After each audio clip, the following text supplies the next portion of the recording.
আচ্ছা, আমরা সবাই জানি যে আমাদের দেশের বর্তমানে সার্বিক পরিস্থিতি আমাদেরকেই উন্নত করতে হবে, তাই না?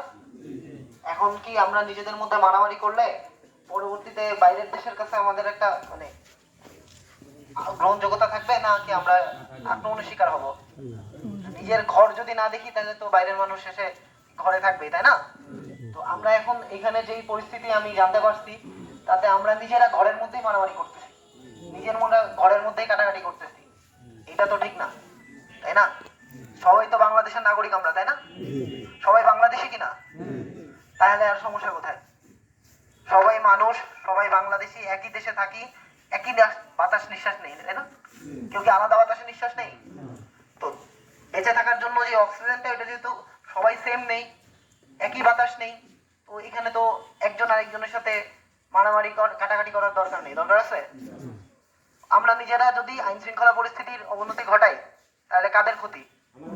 আমাদের ক্ষতি, এলাকার ক্ষতি না? আজকে সবাই, আমি তো, আমার বাসা তো এখানে না, বা আমি তো এখানে থাকি না, আমার মনের মধ্যে কি হবে, কুলাবাজার একটা জায়গা আছে যেখানে প্রচুর মারামারি হয়, কাটাকাটি হয়, তাই না?